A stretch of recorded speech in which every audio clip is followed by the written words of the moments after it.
How can you go on a business trip abroad as a jobless person? Aren't you ashamed of yourself, coming out with a barefaced lie like that? It's not a lie. I really am going overseas for work. Right. Then we're divorcing, liar.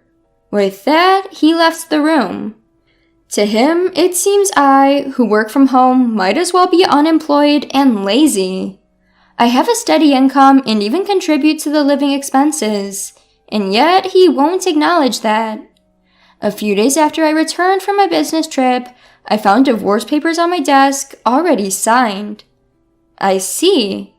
If he can't understand this far, there's no point being a couple, is there? I signed the divorce papers and headed to the state court. My name is Hannah Robinson, 29 years old. My husband's name is Jake, 30 years old. We started dating in college and got married when I was 25. We were more like best friends than lovers, and we always spoke our minds. It might be a good thing, but sometimes things take an unexpected turn. For me, it happened when I discussed my dream with him. My dream is to run an online imported goods store. The opportunity came during my part-time job at a boutique when I was a student. Having always liked foreign designs, I was attracted to the charm beyond my part-time job. After graduating from college, I aimed to open my own store and became a full-time employee at my part-time job. Even as a full-time employee, I could not give up my dream. I really want to have my own shop. Surrounded by my favorite foreign goods, I want to deliver them to my customers. My parents and friends gave me warm words like good luck and you will surely succeed. Jake will definitely understand my dream and support me. So I tried to bring up the topic subtly to Jake when he returned from work. Hey Jake, I've been talking about opening my own shop for a while, right? About that. Oh, not this again. It's not going to work if you do it on a whim. You should quit. Why would you say that? It's not a whim. It's something I've been thinking about for a long time. Impossible is impossible. Life isn't as sweet as you think it is. There's no need to be so harsh. Why do you always negate everything from the get-go? I raised my voice without thinking, my thoughts cavalierly dismissed. My husband Jake gives me a scornful glance, his voice ice cold. Then tell me, what's your plan if this venture of yours doesn't take off? I don't expect it to be successful right off the bat.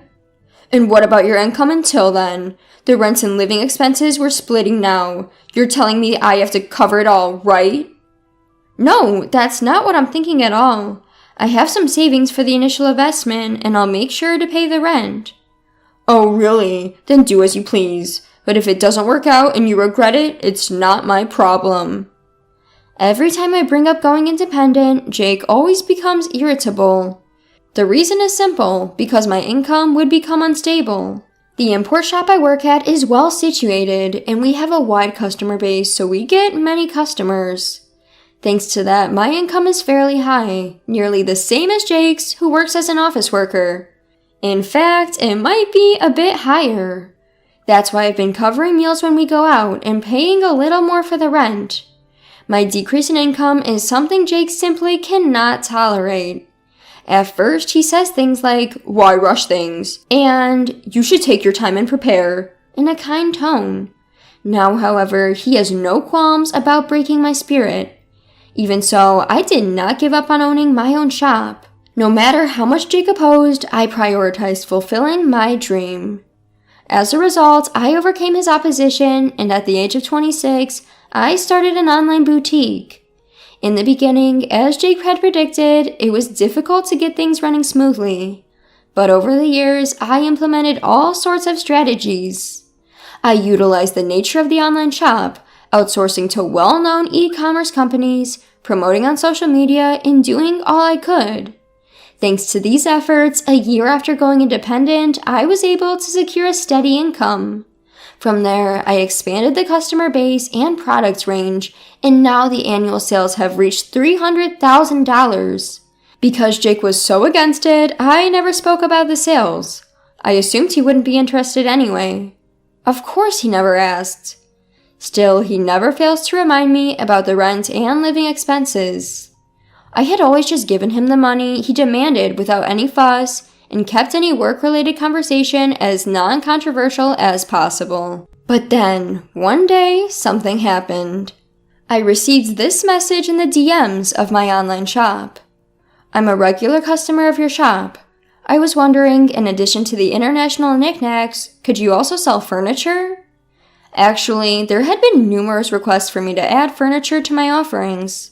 However, unlike selling knickknacks, selling furniture online can be quite difficult. Furniture tends to be more expensive, and factors such as the material are also important. Even though I had worked in an import shop before, there are risks involved in sourcing furniture sight unseen and selling it. So I decided to call my old boss at the import shop to discuss the matter. Hello, is this the manager? I have something I want to discuss with you. As soon as the manager, Maggie, recognized it was me, she sounded genuinely excited. Hannah, it's been a while. If there's anything I can do to help, just let me know. Well, I've had some requests to sell furniture in my online shop. Furniture? That sounds like a challenge. So, I was thinking of checking out the actual items before selling them. How did you source your items, Maggie? I see what you're saying. I can definitely help with that. Maggie, who had connections with overseas suppliers from before, offered to contact one of them and arrange for them to provide furniture to my online shop. Thanks to my long-standing relationship with Maggie, the overseas supplier was happy to comply. With Maggie's suggestion, I decided I would travel abroad to source the furniture. However, I couldn't just go abroad without telling my husband. So that night, I broached the subject with him. Jake, about the week after next, would it be okay if I was away for about a week? A week? Why so long? Well, you see, I might have to go abroad for work with Maggie from the shop I used to work at. Huh? Abroad? If you're going to lie, at least make it believable. What? My husband pointed at me, his expression one of mockery. You're going overseas for work? You're practically unemployed. What are you even talking about? What? Wait a minute. You know I run an online shop, right? This trip abroad is for sourcing items for the shop. So you think I'll just believe you if you tell a work-related lie? Are you stupid? Your little amateur shop. There's only so far it can go. Think what you want, but right now, our sales are decent and our customers are increasing steadily. This time, it was because of a customer's request. You're too persistent. Anyway, I won't allow you, practically a shut-in, to leave home for a whole week. With a beer in hand, my husband stomped off to the bathroom. A deep sigh unconsciously escaped from my lips. Why can't he try to understand? His reaction is too harsh, just because he doesn't approve of my work. But I can't just go abroad without his permission. I must persuade him at any cost. Although I was hesitant to continue the discussion, I couldn't ignore the issue. The next day, when my husband came back from work, I spoke to him again. Jake, about yesterday's discussion. Look, I'm tired. I don't have time to indulge in your lies. Lies? I'm only speaking the truth. An unemployed person going on a business trip abroad. You're quite good at lying. I'm not lying. I really have to go abroad for work. At that moment, as I grabbed his arm to plead with him, he looked down at me as if to mock me. Oh, really? Then liars get divorced. Divorced? What are you saying? You know, I really can't stand liars, especially pointless people like you who are always trying to show off your success. I didn't mean... Shut up. You just want to use a lame excuse to go on a vacation abroad. I bet your boss is a man too, right? Divorce. I'll make sure to demand property division. Saying this, he stormed out of the room. At that moment, a furious rage swelled up within me, making my veins pop. Who does he think he is? He looks down on me just because I work from home. He only wants to feel superior. Enough is enough. If he wants it that way, then I'll do as I please. From then on, I stopped seeking his permission for my actions and decided to go on my business trip abroad. 2 weeks later, as scheduled, I headed overseas with Maggie. We went directly to our UK suppliers where we inspected the furniture and accessories that I would sell in my boutique. Taking advantage of being abroad, I spent the last day sightseeing with Maggie and was able to enjoy some fulfilling days. That said, it wasn't all smooth sailing. My phone was filled with a barrage of messages from my husband Jake. "You didn't really go overseas, did you? Get back here right now. I'll forgive you if you return today. Time's up. We're getting divorced, you worthless woman." His every message filled me with irritation, but I didn't reply. I knew that any response from me would only escalate the situation. When I return, if he's open to it, we'll talk again. With that decision in my heart, I spent a carefree week abroad. The business trip was over, and I bid farewell to Maggie at the airport and set out on my return journey. Facing Jake was awkward, but I steeled myself and opened the front door. "I'm home!" The lights in the house were off, and there was no welcome back. As I headed to the living room, laundry was scattered on the floor, and there was no place to step. Used dishes and instant noodle containers were left as they were in the sink. In the midst of this, I glanced at the desk and saw a piece of paper. What is this? It was a filled-out divorce paper. Beside it was written roughly, "To the cheating, jobless woman. I'm ending things with you who don't even listen. Fill out the divorce papers immediately. If you want forgiveness, come here at my parents' house. Then I'll reconsider." Just reading the note, I could picture Jake's smug face. He probably thinks that if he wrote this, I'd rush to apologize. Of course I had no such intentions. I signed the divorce papers that had been left for me and headed straight to the state court. With no problems, the divorce was accepted smoothly. Next, I went to the real estate agent and requested to cancel my current apartment lease. Actually, the place I'm living now is the apartment I lived in when I was single. Jake moved in when we started living together because it was spacious enough. We had talked about moving to a bigger place once we have kids, but there's no need for that now. After finishing the lease cancellation, I immediately started packing up. The next day, I sent all my belongings back to my parents' house and scheduled Jake's belongings to be delivered to his parents' house. All the while, he continued to send me messages filled with absurd demands. "Stop being stubborn and come apologize now. You have until the end of the week, you hear?" And so on. Of course, I ignored all of them, and after emptying the apartment, I headed back to my parents' home. A week later, my phone had been ringing nonstop since morning. Even though I ignored it, it just wouldn't stop ringing, so I reluctantly decided to answer. Planning for this call to be the last, I pressed the answer button. "Hello?" He started shouting at me right off the bat. "What the hell do you think you're doing?" Taken aback by his loud voice, I instinctively pulled my phone away from my ear. I decided to record the conversation just in case, and then I spoke again. "What's the big deal? There's nothing left to talk about."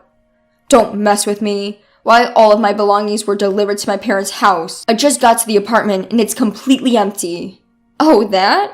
Well, I canceled the lease, so I had to get rid of everything, right?" "What? Canceled? How dare you do something like that on your own?" "On my own? The apartment was in my name. I can do whatever I want with it, can't I?" At this point, I had nothing left to lose. To me, his words had no effect at all. As I responded in a provocative tone, Jake showed his irritation. "Don't mess around. I don't give a damn about the lease. We were married, remember? I lived in that apartment too. You just went and canceled it on your own." "Married?" "Yes, damn it. Whether you cheated or not, we're still married. Canceling the lease on our apartment without discussing it with your husband. What the hell are you thinking? You think you can just do whatever you want, even though you're unemployed. I'll never forgive you for this." He raged on, showing no consideration for my feelings whatsoever. That rant doesn't even care about me anymore. I decided to let him know the truth. Sorry to burst your bubble while you're getting all fired up about not forgiving me, but we're not married anymore, okay?" "What? What are you talking about?" "I submitted the divorce papers you left behind, so we're strangers now. Why should I continue renting a place for a stranger?" "Hold on, you're joking, right? You're basically unemployed. You'd be in trouble without me." "What? Don't make me laugh. When did I ever say that?" Caught off guard, Jake was at a loss for words over the phone. Seizing the opportunity to vent my pent-up frustration, I blurted out, "You've really looked down on me all this time. I'm not the unemployed or jobless person you think I am. I didn't cheat on you. I was traveling abroad for work to cater to my clients. If you can't believe that, that's fine. But just so you know, I'll never forgive you." "Whoa, wait a minute. But your online store, it's not like the sales can just increase that." "I've been working my butt off for the past 3 years. You don't know anything and didn't even try to understand, yet you keep making assumptions." 3 years? "Just so you know, I've been making many times more than you. You looked down and belittled me. I don't want a marriage like this. You can live a miserable life on your own for all I care." With that, I hung up the phone, deleted his contact, and cut off all means of communication. It seems that he finally came to his senses and realized that many people are using my online store.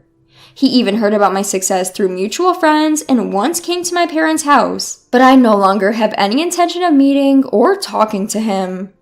Jake made the effort to visit my parents' house, but he was turned away at the door by my dad. Apparently, his own parents found out about his behavior towards me and kicked him out. Now, I heard he's renting an apartment near his workplace and just shuffling between home and work alone. As for me, I decided to live with my parents for a while. Thanks to my job, I can work from anywhere, which is a blessing.